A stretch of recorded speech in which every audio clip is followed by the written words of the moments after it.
नमस्कार, स्वागत है आप सभी का एनडी न्यूज में। मैं हूं संजय सिंह चौहान। दूसरे चरण का मतदान 11 मई को होगा और हम मौजूद हैं बाराबंकी में, नगर पालिका परिषद नवाबगंज बाराबंकी। यहां पर जो समाजवादी पार्टी की जो प्रत्याशी हैं शीला सिंह वर्मा, उनके चुनाव कार्यालय पे हम मौजूद हैं और बातचीत के लिए हमारे साथ में सुरेंद्र सिंह वर्मा, जो पूर्व में ब्लॉक प्रमुख रह चुके समाजवादी पार्टी के नेता हैं। उनसे बातचीत करेंगे, क्या समीकरण है, क्या मुद्दे हैं, किस तरह चुनाव है और जो मतदाता हैं, आज आखिरी दिन है चुनाव प्रचार का, उनको इतने समय में किस प्रकार से डील कर पाए, इस पर तमाम चर्चा करें। सबसे पहले बहुत बहुत स्वागत है। धन्यवाद भाई। चुनाव प्रचार का आज आखिरी दिन है, पूरा क्षेत्र आपने घूम लिया है, क्या रुझान है, किस प्रकार से लोगों की अपेक्षाएं हैं, क्या मुद्दे हैं, जनता क्या विकास चाहती है, क्या कहना चाहिए? सबसे पहले तो हम आपसे अपनी बात ये कहना चाहते हैं कि मुद्दे बहुत हैं इस नगर पालिका में। 10 सालों से मौजूदा चेयरमैन ने कोई विकास कार्य नहीं किया है और ना वो कभी क्षेत्र में गई, ना वो क्षेत्र में निकलती है। केवल 5 साल में 1 महीने के लिए वो चुनाव लड़ती है और चुनाव जीतने के बाद वो घर में बैठ गई।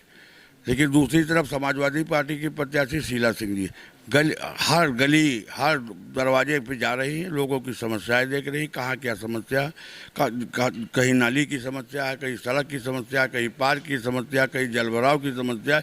उन समस्याओं को हम समझ रहे हैं और मेरा चुनाव जनता लड़ रही, जनता स्वयं चुनाव लड़ रही है। इस वजह से मैं पूरी तरह जीत से आश्वस्त हूँ। कितने मतदाता हैं और अभी आज आखिरी दिन चुनाव प्रचार का है, कितने कार्यकर्ता कितनी संख्या में लगे थे? लगभग 1,68,000 के लगभग मतदाता है।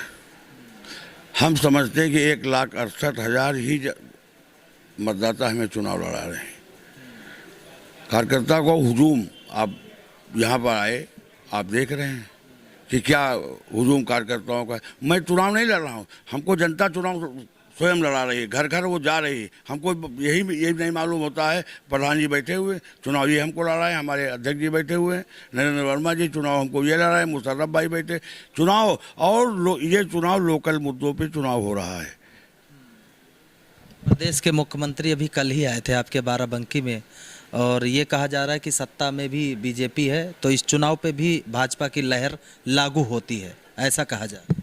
ये ऐसा आप मानते हैं? इसके पहले इनकी जो रणजीत बहादुर श्रीवास्तव स्वयं चेयरमैन थे, तब कौन सी सरकार थी? समाजवादी पार्टी की सरकार थी। विकास कब हुआ? समाजवादी पार्टी की सरकार में हुआ।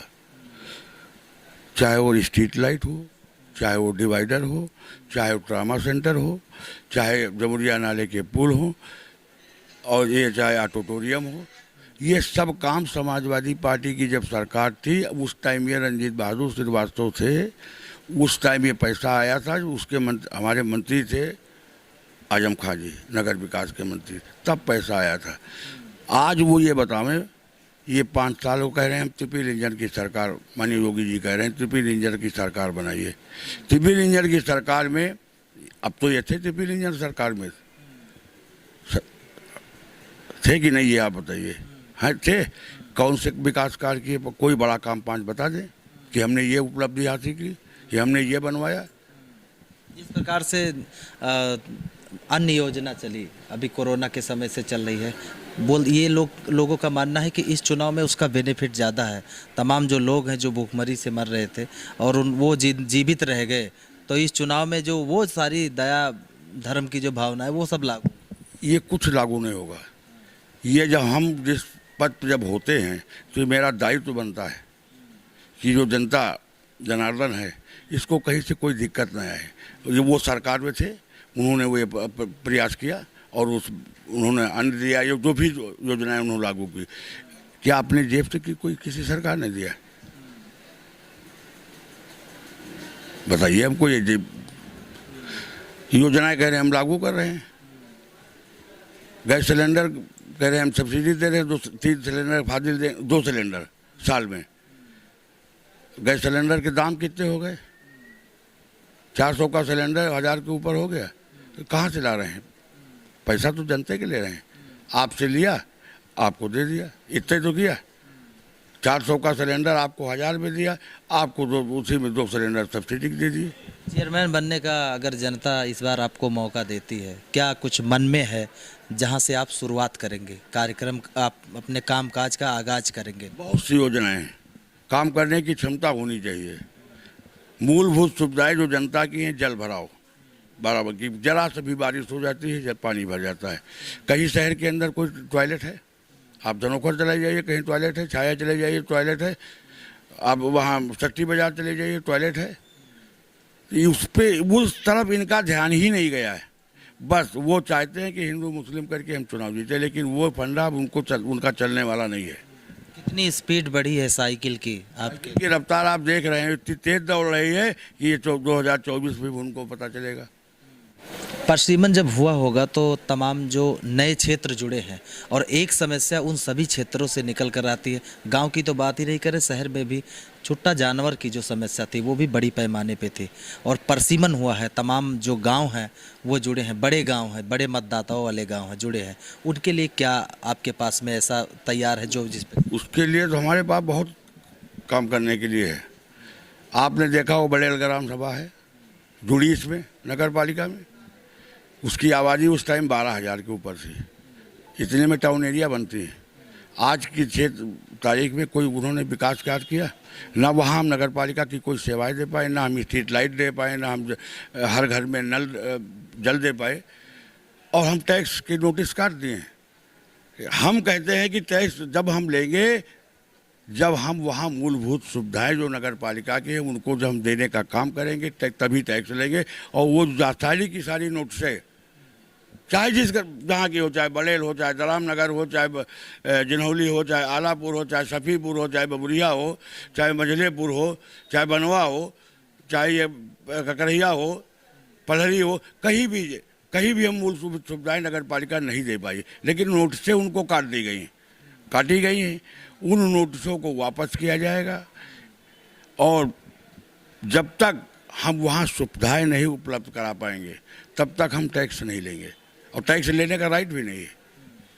जहाँ तक रह गई बात हम क्या सुविधाएं देंगे, हम जब तक ये सब चीज़ों से उन गांवों को जो जुड़े हुए हैं उनको हम जब तक सेचुरेट नहीं कर लेंगे तब तक कोई टैक्स नहीं लिया जाएगा। बहुत से मकान हमारी ग्राम सभा की ज़मीन पे बन गए हैं। क्योंकि पहले जब ग्राम सभा थी तो वो है कि वो बने होंगे मकान, लेकिन उन मकानों को हम जब तक उनको पट्टा का नहीं दे देंगे कोई ध्वस्तीकरण की कोई कार्रवाई नहीं होगी। और जो नोटिसें अगर ध्वस्तीकरण की दी गई ग्राम सभा की ज़मीन पर वो भी नोटिसें वापस की जाए। भाई ध्वस्तीकरण किस बात का? एक सवाल और भी कि सुरक्षा की दृष्टि से अगर देखा जाए तो तमाम ये है शहरी क्षेत्र में आते हैं और तमाम ऐसी वारदात हो जाती है, कई बार चोरी हो जाती है, कई बार अन्य असामाजिक तत्व आ जाते हैं। इनको लेकर किस प्रकार से क्या प्लान है आपके पास में जिस पर काम करने का? ये प्लान तो प्रशासन का है, पुलिस का है, डीएम साहब का है, कप्तान साहब का है। इसमें नगर पालिका कहाँ से हस्तक्षेप? कुछ सीसीटीवी कैमरे या प्रशासन से कहकर लगवाकर इन गलियों को दुरुस्त करना सुरक्षा के दृष्टि से, इस पर कुछ आपने सोचा? हर चौराहे पे सीसीटीवी हम योजना में लाके जो मेन चौराहे हैं वहाँ सीसीटीवी का हम प्रावधान करेंगे।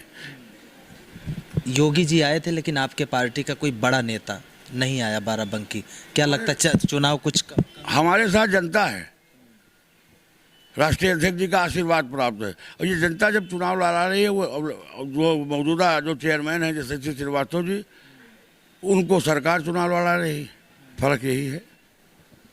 तो सुरेंद्र सिंह वर्मा जी पूर्व में ब्लॉक प्रमुख रहे, धर्मपत्नी इनकी चुनावी मैदान है, समाजवादी पार्टी की कैंडिडेट हैं।